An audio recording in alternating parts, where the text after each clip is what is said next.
अगर आप सोचकर भी ना सोच पा रहे हो, खूब समझाने पर भी समझ ना रहे हो, 32 और 54 अंकों या कोई 2 अंक तक जोड़ने में आपको एक कैलकुलेटर का सहारा लेना पड़ता हो, किसी शब्द को रजिस्टर में लिखते समय उसमें छोटी ई या बड़ी ई की जैसी मात्रा तक आप भूल चुके हो, तो समझिए आप आर्टिफिशियल इंटेलिजेंस का शिकार बन चुके हैं। वो आर्टिफिशियल इंटेलिजेंस जिसे लेकर दुनिया भर के तमाम एक्सपर्ट अभी आगाह कर रहे हैं कि आर्टिफिशियल इंटेलिजेंस मानव जाति तक के लिए उसकी विलुप्ति का खतरा पैदा कर सकता है। अगर आर्टिफिशियल इंटेलिजेंस को सरल भाषा में समझे तो कुछ यूं है कि जब मशीन किसी इंसानी काम को इंसानों की तरह सोच समझकर करने लगे तो वो आर्टिफिशियल इंटेलिजेंस कहलाती है। यानी इंसान तो है लेकिन सोच नहीं सकता, सोचने का, उसे बताने का काम कोई और कर रहा है। इसे कृत्रिम दिमाग भी कहा जाता है। नमस्कार दोस्तों, मैं राजीव चौधरी। दोस्तों, आज का हमारा एपिसोड मानव सभ्यता के उस खतरे को लेकर है जिन खतरों के प्रति आगाह करने वालों में ओपन एआई और गूगल डीप माइंड के बड़े अधिकारी तक शामिल है। यानी ये खतरा है इंसान के वजूद को। तो आज बात इसी वजूद के खतरे को लेकर है। सिलसिलेवार उदाहरण से इसे समझेंगे ताकि आप अपने मन में फैसला कर सके कहीं आप भी आर्टिफिशियल इंटेलिजेंस के शिकार तो नहीं है। आपने हॉलीवुड की बहुत सारी मूवी में देखा होगा जिसमें वैज्ञानिक किसी इंसान जैसी दिखने वाली मशीन का निर्माण करते हैं। वो उसका निर्माण तो इंसान की भलाई के लिए करते हैं, लेकिन कुछ लोग उस मशीन का यूज अपने हित साधने के लिए करने लगते हैं और मशीन से इंसानी समाज में कहर बरपा देते हैं।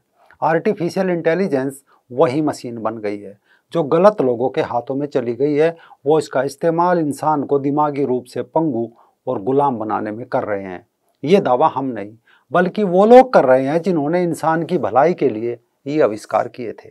इसमें चैट जीटीपी निर्माता ओपन एआई के प्रमुख कार्यकारी अधिकारी Sam Altman, Google deep mind के मुख्य अधिकारी डेमिस हसाबिस और एंथ्रोपिक के डारियो एमोदियो से लेकर डॉक्टर जेफरी हिंटन और योशुआ बेंगियो तक शामिल है।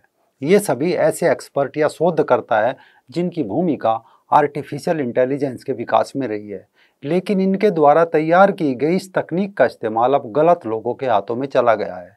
इसलिए अब 350 से अधिक शोधकर्ता अब सामने आए जो आर्टिफिशियल इंटेलिजेंस के खतरे को लेकर अब आवाज मुखर कर रहे हैं। क्योंकि अभी तक धरती पर इंसान को सबसे बुद्धिमान माना जाता रहा, यानी इंसानी बुद्धि किसी भी टास्क को परफॉर्म कर सकती है। लेकिन अब इंसानी बुद्धि एक ऐसे चंगुल में फंस चुकी है जहां से लौटना बड़ा मुश्किल हो रहा है। ऐसे में सवाल हो सकता है कि हम तो अपने घर में रहते हैं, कोई गांव में रहता है, मैं तो ऑफिस में काम करता हूँ, मैं तो शहर में रहता हूँ, हमें आर्टिफिशियल इंटेलिजेंस से क्या खतरा हो सकता है। दरअसल लोगों के हाथ में एक चीज़ है, वो है स्मार्टफोन, जो 24 घंटे में कम से कम 10 से 12 घंटे हाथ में रहता है, 7 से 8 घंटे सिरहाने या जेब में होता है। वो स्मार्टफोन लोगों की हर एक गतिविधि पर नज़र रखता है।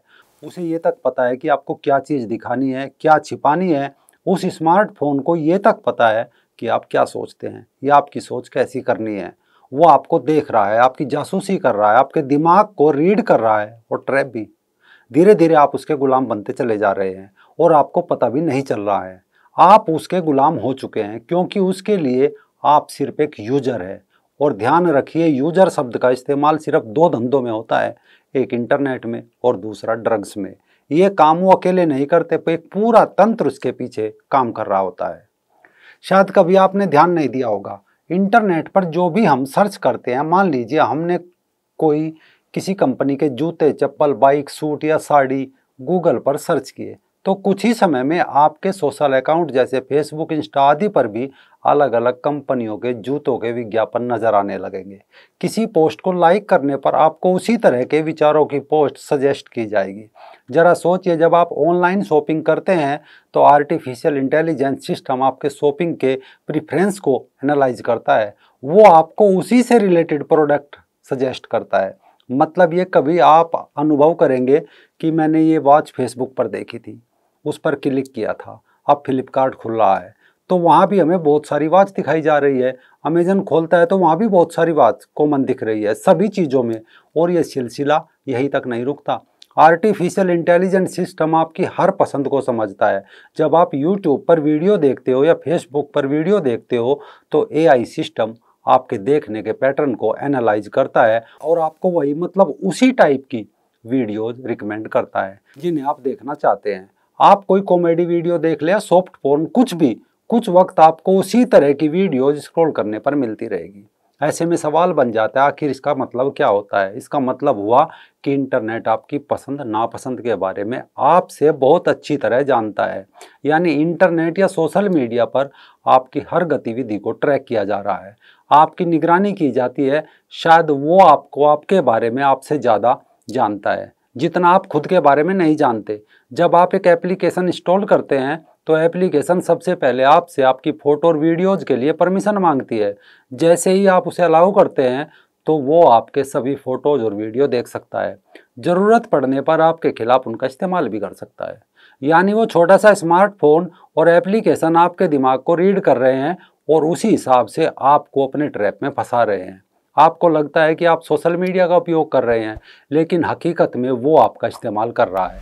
एक सीमा के बाद आपको पता ही नहीं चलता कि आप सोशल मीडिया के गुलाम हो चुके हैं, क्योंकि उसकी नज़र में सिर्फ आप एक यूजर है, एक प्रोडक्ट है, भले ही आप खुद को क्रांतिकारी समझ रहे हो। इंटरनेट पर आपके सर्च किए गए हर क्षण का हिसाब हो या आपकी स्क्रोलिंग, आप कहाँ रुके, क्या देखा, किसे इग्नोर किया, किसे लाइक किया, उसके बारे में सब कुछ पता है। इन सब चीज़ों को समझने के लिए थोड़े समय पहले एक डॉक्यूमेंट्री आई थी, नाम था द सोशल डिलेमा। वो इसी बात का खुलासा करती है कि किस तरह सोशल मीडिया आपको यूजर बनाकर आपका इस्तेमाल कर रहा है। ये डॉक्यूमेंट्री देखने के बाद हो सकता है कि आपका माथा ही ठनक जाए या सोशल मीडिया और फ़ोन के इस्तेमाल को लेकर आपका नज़रिया ही बदल जाए। क्योंकि डॉक्यूमेंट्री में दिखाया गया है कि सोशल मीडिया के पीछे उसे चलाने वाली मशीनें आपको किस तरह से मानसिक गुलामी की ओर ले जा रही है। हालांकि ऐसा जानबूझकर नहीं किया गया, लेकिन अब हो रहा है, क्योंकि इन मशीनों पर अब इंसान का कंट्रोल नहीं है। इसी कारण 350 से अधिक शोधकर्ता आर्टिफिशियल इंटेलिजेंस के खतरे को लेकर अब आवाज़ मुखर कर रहे हैं कि यह मशीनें उनके हाथ से निकल चुकी है। अब इसका इस्तेमाल किसी भी तरीके से किया जा सकता है। जैसे आप किसी भी खबर को विश्लेषण करने, उसे परखने, उस पर सूचना पर तर्क करने की अपनी शक्ति खो दे। आप सिर्फ उन खबरों पर यकीन करने लगे जो आपको दिखाई जा रही है। इससे आगे चलकर आर्टिफिशियल इंटेलिजेंस से गलत सूचना पैदा कर समाज में अस्थिरता लाई जा सकती है, चिंगारी भड़काई जा सकती है। क्योंकि इसका एक बड़ा खतरा ये है कि इससे सामूहिक निर्णय लेने की क्षमता लोगों की कमज़ोर हो जाती है। तब वो एक सूचना के आधार पर फैसला लेने लगते हैं। इसका एक प्रयोग थोड़े समय पहले आर्टिफिशियल इंटेलिजेंस के जरिए किया गया। अचानक व्हाट्सएप पर मैसेज वायरल होने शुरू हुए जिसमें कहा गया कि उनके इलाके में बच्चा चोर चुराने वाला गिरोह घुसा हुआ है।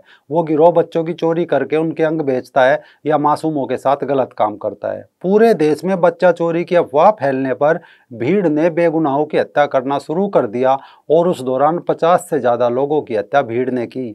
गाजियाबाद में एक पोता, वो गोरा था, दादी थोड़ी सांवली थी, लेकिन आर्टिफिशियल इंटेलिजेंस का असर ये था कि दादी को भीड़ ने इसलिए पीट दिया था क्योंकि वो सांवली थी। दनकोर में एक बच्चा चोर समझकर एक साधु को पीट डाला था। महाराष्ट्र में 2 साधु को मार ही डाला था। ये मैजिक प्रयोग था कि एक गलत सूचना से कितने लोगों को मारा या मरवाया जा सकता है। दूसरा एक खतरा ये भी है कि आर्टिफिशियल इंटेलिजेंस की ताकत दुनिया के चुनिंदा लोगों तक ही सीमित रह जाएगी। इसका खतरा ये हो सकता है कि ऐसे में दुनिया के चंद लोग जो चाहे अपने तरीके से अपने विचारों को दमनकारी सेंसरशिप के जरिए थोप सकते हैं। आप सोच रहे होंगे कि ये कैसे हो सकता है, तो इसका सबसे सटीक उदाहरण ये है कि जोसेफ गोएबल्स, जो हिटलर का खास आदमी था, उसने जर्मन इंजीनियरों से एक सस्ता रेडियो बनवाया जिन्हें पूरे जर्मनी में बेचा गया। चौराहों पर स्पीकर लगवाए गए। गोएबल्स ने हर एक खबर को प्रोपेगेंडा बनाकर पूरे जर्मनी में फैलाया। आम जर्मन लोगों से कहा कि यहूदी हमें मार डालना चाहते हैं, वो हमारी पूजा भंग करना चाहते हैं, वो इस देश पर राज करना चाहते हैं। बस फिर क्या था, जर्मनी में यहूदियों का नरसंहार शुरू हो गया। यहूदियों को घरों से निकालकर सड़कों पर घसीटा गया, दुकानें तोड़ दी गई, यहूदी पूजा घर को आग लगा दी गई, हजारों मारे गए, जो बचे गैस चैम्बर में डाल दिए गए। रातों रात जर्मनी के लोगों के लिए यहूदी उनके सबसे बड़े दुश्मन बन गए थे। ये सब इस कारण नहीं हुआ कि लोग यहूदियों से नफरत करते थे, नहीं, वो लोग रेडियो पर प्रसारित खबरों पर विश्वास किया करते थे। उन लोगों ने अपने दिमाग का इस्तेमाल करना बंद कर दिया था और जोसेफ गोएबल्स पर विश्वास करना आरंभ किया था, जो कहता था कि एक झूठ को अगर कई बार दोहरा जाए तो वो सच बन जाता है। जर्मनी के लोगों की आंखें तब खुली जब जर्मन बर्बाद हो चुका था। इस कारण आज दुनिया के शोधकर्ता यही दोहरा रहे हैं कि कहीं ऐसा ना हो कि भविष्य में मनुष्य आर्टिफिशियल इंटेलिजेंस पर पूरी तरह निर्भर हो जाए। कहने का मतलब ये है कि हम बिना मशीन या रोबोट के कुछ भी करने में खुद को बेहद ही असमर्थ पाने लगे। कैलकुलेटर के बिना हमसे गुणा भाग ना हो। इसी कारण चैट जीपीटी के आने के बाद ये चर्चा और भी प्रासंगिक हो गई है। चैट जीपीटी के नए वर्जन GPT-4 के बाद दुनिया के जाने माने टेक्नोक्रेट तेजी से विकसित हो रहे इस तरह के मॉड्यूल को इंसानी अस्तित्व के लिए खतरा मानने लगे हैं।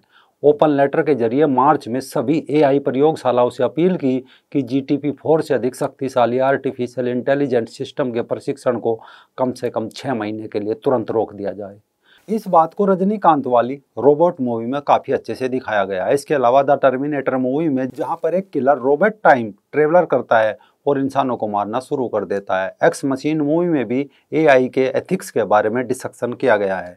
ये ऐसी मूवी है जिन्हें देखने के बाद पता चलता है कि आर्टिफिशियल इंटेलिजेंस के साथ हमें बहुत ही केयरफुली रहना चाहिए। अपने फ़ोन का उतना ही इस्तेमाल करना चाहिए जितना ज़रूरी हो। मशीनों पर कम से कम निर्भरता कीजिए। जो पोस्ट आपके सामने आ रही है उनका खुद एनालिसिस कीजिए। बड़े वेब पोर्टल पर जाकर खुद उस खबर को पढ़िए, वरना कोई यूट्यूब से, कोई व्हाट्सएप से, कोई फेसबुक से व अन्य सोशल मीडिया के माध्यम से आपके दिमाग से खेलता रहेगा। इससे आपकी सोचने की शक्ति धीरे धीरे समाप्त हो जाएगी और आप एक तरह से मानसिक रूप से किसी के गुलाम बन जाएंगे।